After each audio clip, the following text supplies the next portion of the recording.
तो जिस भर्ती का हमें बहुत समय से इंतजार था वो आज हमारे सामने आ गई है। तो प्रवक्ता भर्ती का नोटिफिकेशन फाइनली आज हमको दिखाई दे रहा है। तो ये नोटिफिकेशन आप देख सकते हैं 30 दिसंबर आज ही की डेट में आया है और इस विज्ञापन को अब हम डिटेल में पढ़ेंगे और बहुत सारी जानकारी, मैं जानती हूँ आप लोगों के मन में भी बहुत सारे प्रश्न होंगे, तो वो जानकारी आज हम इसके वीडियो के माध्यम से आप तक पहुंचाएंगे।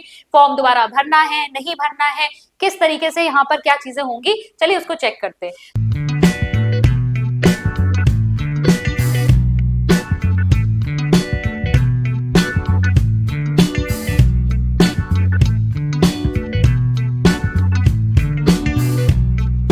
तो यहाँ पर इंपॉर्टेंट डेट्स पे पहले चलते हैं। तो 30 दिसंबर की डेट पे आज जो है विज्ञापन प्रकाशन की तिथि और आपका आवेदन प्रारंभ कब से हो रहा है? 31 दिसंबर यानी कल से। तो कल से आपके लेक्चरर के फॉर्म फिल होने शुरू हो जाएंगे।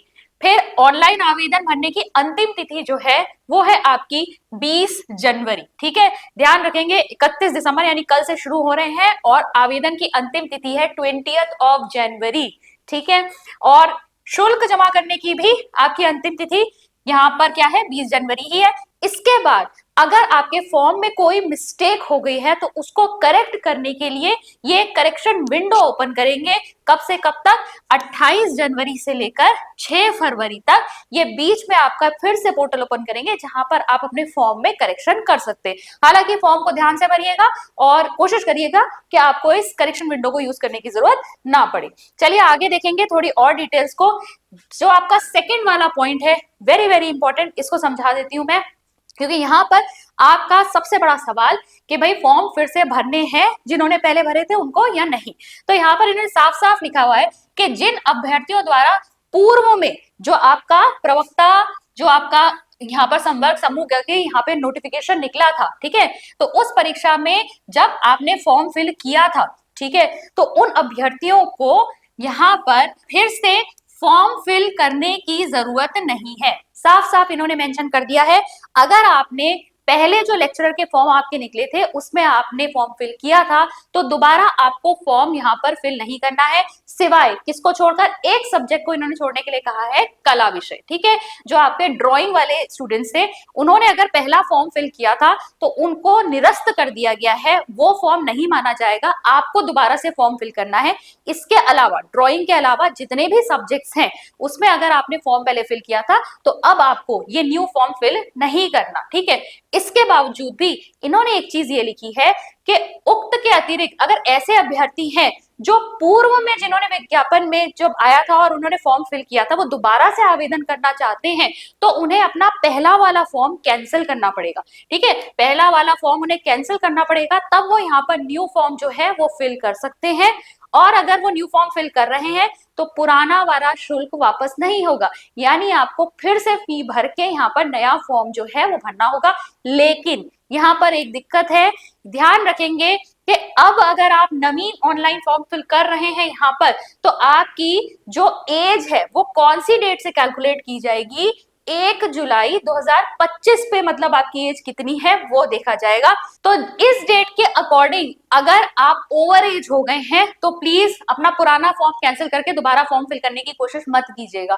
ठीक है, वैसे इसमें करना भी नहीं चाहिए, आपने पहले ही ठीक से फॉर्म फिल किया होगा। इन केस यहाँ पर मेरे ख्याल से कुछ स्टूडेंट ऐसा सोचे कि हम एक आध और सब्जेक्ट्स में भी अपना फॉर्म फिल कर दें, क्योंकि फॉर्म आपको अलग अलग सब्जेक्ट के लिए भी एक ही फिल करना है। तो प्लीज यहाँ पर ये चीज जरूर चेक कर लो कि एज जो कैलकुलेशन हो रही है ना उसके लिए अब जो आपकी डिटरमाइनिंग डेट है वो चेंज हो गई है। तो ओवर एज अगर हो जाओगे तो ये फॉर्म यहाँ पर आपका जो है गड़बड़ हो जाएगा। तो प्लीज यहाँ पर ये चीज चेक कर लेना एक बार। फिर एक बार हम नेक्स्ट पे चलेंगे। देखिए यहाँ पर भी इन्होंने मेंशन कर रखा है कि अगर जो आपका पहले फॉर्म कला विषय के जो स्टूडेंट्स है उन्होंने भरा था उनका जो आवेदन है वो निरस्त कर दिया गया है तो उन्हें दोबारा फॉर्म फिल करना है। ठीक है, बाकी किसी सब्जेक्ट के स्टूडेंट्स को नहीं फिल करना है। इसके अलावा आपका यहाँ पर दिया हुआ है कि जो भी आपकी शैक्षिक अर्हता मांगी गई है, आरक्षण से जुड़े हुए जितने भी आपकी एलिजिबिलिटीज है वो आपकी कब तक कंप्लीट होनी चाहिए? बेसिकली आपकी जो अंतिम तिथि है फॉर्म की उस तक आपकी सारी एलिजिबिलिटीज जो है वो आपकी फुलफिल होनी चाहिए। ठीक है, फिर है आपका अभ्यर्थी यह सुनिश्चित कर ले कि वे ऑनलाइन आवेदन पत्र भरने की अंतिम तिथि अर्थात दिनांक 20 जनवरी 2026 तक विज्ञापन में वर्णित अनिवार्य शैक्षिक अर्हताएं और जितनी भी आपकी और अन्य एलिजिबिलिटीज इन्होंने यहाँ पर कैंडिडेचर के लिए मांगी गई है, वो सब आपकी क्या होनी चाहिए, फुलफिल होनी चाहिए।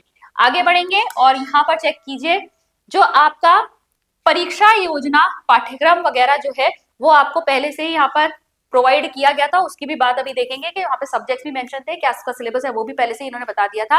अब इसके लिए जो आपकी परीक्षा ली जाने वाली है वो आपके केवल 2 ही जगहों पर ली जाएगी, यानी 2 ही परीक्षा केंद्र यहाँ पर बनाए जाएंगे। एक आपका हरिद्वार में आयोजित की जाएगी, दूसरा हल्द्वानी में। इनफैक्ट इन्होंने ये भी लिख दिया है कि अगर नंबर ऑफ स्टूडेंट्स कम होंगे तो सिर्फ और सिर्फ परीक्षा केंद्र कहाँ पे बनाए जाएंगे, हरिद्वार में ही बनाए जाएंगे। ठीक है, तो सिर्फ हरिद्वार में होगा अगर अभ्यर्थियों की संख्या इन्हें कम मिली। ठीक है, आगे बढ़ेंगे। अब देखिए, जो आपको फॉर्म फिलिंग करनी है, ठीक है, जो आप नए फॉर्म फिल करेंगे, अगर आपको 1 से अधिक सब्जेक्ट्स के लिए अप्लाई करना है तो आप कर सकते हैं, बिल्कुल कर सकते हैं। और यहाँ पर आप जानते हैं प्रवक्ता के ये जो आपके फॉर्म निकले हैं ये सामान्य शाखा यानी कि आपका जनरल ब्रांच जिसमें मेल फीमेल दोनों ही अप्लाई करते हैं, और दूसरा आपका महिला शाखा के लिए है जिसमें सिर्फ फीमेल कैंडिडेट्स अप्लाई करती हैं। तो यहाँ पर फीमेल कैंडिडेट जनरल ब्रांच और जो फीमेल ब्रांच है दोनों में अप्लाई कर सकती हैं, 2 सब्जेक्ट्स के लिए भी अप्लाई कर सकती हैं। लेकिन जो मेल कैंडिडेट्स हैं वो सिर्फ जनरल ब्रांच के लिए अप्लाई करेंगे, पर वो 1 से अधिक सब्जेक्ट के लिए अप्लाई कर सकते हैं। पर इन्होंने यहाँ पर मेंशन कर रखा है अगर आप 1 से अधिक ब्रांच के लिए अगर अप्लाई कर रहे हैं या 1 से अधिक सब्जेक्ट्स के लिए अप्लाई कर रहे हैं, सबकी अलग अलग यहाँ पर फी आपको फिल करनी होगी। मान लीजिए अगर कोई महिला आपकी अभ्यर्थी है जो कि आपका जनरल ब्रांच और महिला ब्रांच दोनों से फिल कर रही है, साथ ही साथ 2 सब्जेक्ट से फिल कर रही है, तो उनका यहाँ पर देखो फी अगर 150 रुपए है तो वो 150 करके उनके यहाँ पर कितने हो जाएंगे, 600 रुपए उन्हें यहाँ पे फी फिल करनी होगी। ठीक है, इसके बाद देखेंगे जो आपकी वस्तुनिष्ठ प्रकार की आपकी जो ये परीक्षा होने वाली है, परीक्षा आपकी अगर आप दोनों सब्जेक्ट्स में दे भी देते हैं और उसके बाद दोनों में ही आप क्वालिफाई कर जाते हैं तो यहाँ पर अभिलेख सत्यापन यानी इसके बाद जो आपका क्या होता है, डॉक्यूमेंट वेरिफिकेशन होता है। तो डॉक्यूमेंट वेरिफिकेशन से पहले आपको अपनी प्रेफरेंस यहाँ पर बतानी होगी कि आप 2 सब्जेक्ट जिनमें आपने क्वालिफाई किया उनमें से आप किस सब्जेक्ट को प्रेफरेंस देंगे, किसमें आप अप्लाई करना चाहते हैं। अप्लाई क्या मतलब आप किसमें जो है पोस्ट लेना चाहते हैं। फिर देखिए नेक्स्ट पे आ जाएंगे, अभ्यर्थी किसी भी दशा में 1 से अधिक आवेदन पत्र कदापि ना भरे, यानी अगर आप 1 से अधिक सब्जेक्ट के लिए अगर फॉर्म फिल कर रहे हैं तो आपको एक ही फॉर्म फिल करना है, उसी में आप अपना सब्जेक्ट जो है दोनों मेंशन कर देंगे। 1 से अधिक अगर आपने फॉर्म फिल किए तो इन्होंने क्या कहा है कि आपके समस्त आवेदन पत्र निरस्त कर दिए जाएंगे। इसीलिए मैंने कहा, जो मैंने आपको पहले बताया है कि अगर पहले आपने फॉर्म फिल किया था, ठीक है, और दोबारा नया फॉर्म फिल करना है तो पहले वाले को कैंसिल जरूर कर देना। 1 से अधिक अगर उनका एप्लीकेशन आपके नाम से मिल गया तो क्या करेंगे, सभी को कैंसिल कर देंगे, तो ध्यान रखना इस बात का। फिर आगे बढ़ेंगे और देखिए आपकी टोटल नंबर ऑफ पोस्ट यहाँ पर कितनी आई है, 808 टोटल पोस्ट है, जिसमें से आपकी जनरल ब्रांच यानी सामान्य शाखा के लिए 725 है और आपकी 83 जो पोस्ट है वो महिला शाखा में आई है। फिर सब्जेक्ट वाइज भी आपको दे रखा है, यहाँ पर आप चेक कर सकते हैं। हिंदी में क्या है 78, अंग्रेजी में 54, संस्कृत में 62, भौतिक शास्त्र जिसे हम फिजिक्स कहेंगे 73, रसायन शास्त्र यानी केमिस्ट्री में 51 है, गणित में आपकी कितनी है 43 है, जीव विज्ञान बायोलॉजी में आपकी 67 है। सबसे ज्यादा आपको नागरिक शास्त्र में देखने को मिलेंगे 111 है यहाँ पर, अर्थशास्त्र यानी इकोनॉमिक्स में 72, इतिहास में 42 है, भूगोल में 53, समाजशास्त्र 13, कला वाणिज्य और कृषि शास्त्र में आपको 2-2 पोस्ट यहाँ पर देखने को मिल जाएंगी। तो ये आपकी नंबर ऑफ पोस्ट हो गई। फिर देखिए अगर हम यहाँ पर ओवरऑल इस पूरी वैकेंसी के बारे में जाने तो माध्यमिक शिक्षा विभाग की वैकेंसी है, टोटल पोस्ट यहाँ पर आप चेक कर सकते हैं, पद का स्वरूप और आयु सीमा यहाँ पे रहने वाली है 21 वर्ष से लेकर 42 वर्ष तक। ठीक है, यानी आप 21 वर्ष से कम नहीं होने चाहिए और 42 वर्ष से अधिक नहीं होने चाहिए। फिर आप चेक कर सकते हैं यहाँ पर सब्जेक्ट वाइज एलिजिबिलिटी।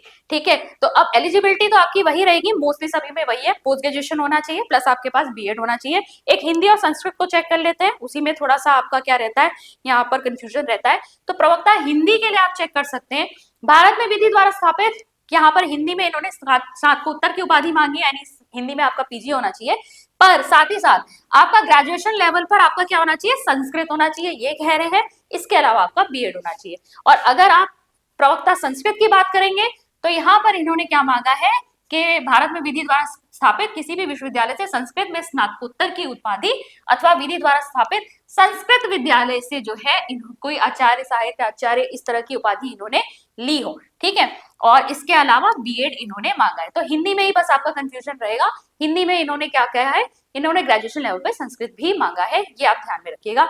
बाकी सब एलिजिबिलिटीज आप चेक कर सकते हैं, कला विषय वाले जरूर अपनी एलिजिबिलिटी यहाँ पर चेक कर ले।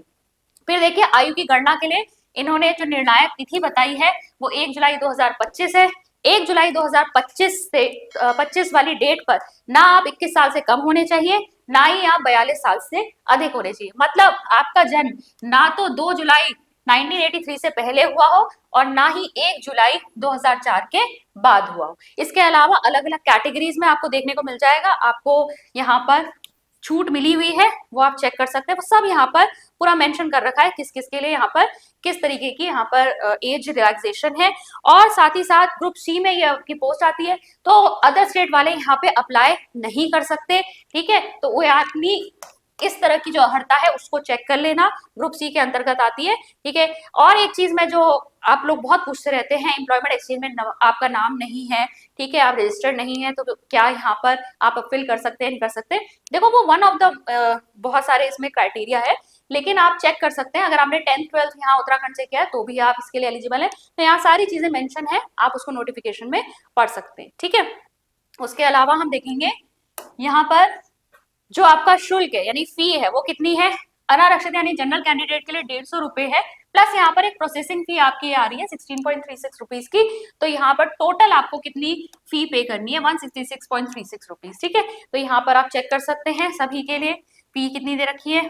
आपका ओबीसी के लिए भी 150 है, जो आपकी एससी और एसटी के लिए उसके लिए 60 रुपीज है। फिर आर्थिक रूप से कमजोर वर्ग यानी कि ईडब्ल्यूएस आपका जो हो गया वो आपका 150 रुपए है। शारीरिक दिव्यांग या फिर आपके उत्तराखंड राज्य में संचालित स्वैच्छिक राजगृहों में निवासरत अनाथ बच्चे जो है उनके लिए कोई फी यहाँ पर नहीं है, ठीक है। इसके अलावा आप चेक करिए नेगेटिव मार्किंग आपको इस एग्जाम में जरूर देखने को मिलेगी, वो हम जानते ही हैं, ठीक है। मल्टीपल चॉइस आपका पेपर होने वाला है और यहाँ पर आप चेक करेंगे। इसके अलावा ये था आपका पूरा पेपर पैटर्न जिसको आपका आयोग ने पहले ही रिलीज कर दिया था। 2 आपके पेपर होंगे यहाँ पर, प्रश्न पत्र प्रथम और प्रश्न पत्र द्वितीय, पेपर 1 पेपर 2। 150 यहाँ पे क्वेश्चन आपसे पूछे जाएंगे, 150 मार्क्स के ही होंगे और 3-3 घंटे के ये आपके होने वाले हैं। इसके अलावा आप चेक कर सकते हैं यहाँ पर कि आपके सिलेबस जो है इन्होंने पूरा अच्छे से यहाँ पर दे रखा है, ठीक है। ये सारी पीडीएफ जो है हमने अपने टेलीग्राम ग्रुप में भी शेयर कर रखी है, आप वहां से भी इसको ले सकते हैं। प्रवक्ता का जो नोटिफिकेशन है वो भी मैंने टेलीग्राम ग्रुप पे शेयर कर दिया है, वहां से आप इसको डाउनलोड कर सकते हैं। तो ये थी कुछ इंपॉर्टेंट डिटेल्स जो लेक्चरर वैकेंसी से रिलेटेड थी, जिसे आपके साथ डिस्कस करना था।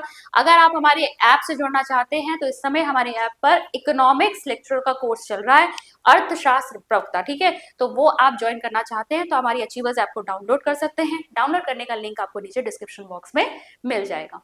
मैं मिलती हूँ आपसे नेक्स्ट लेक्चर में। Thank you.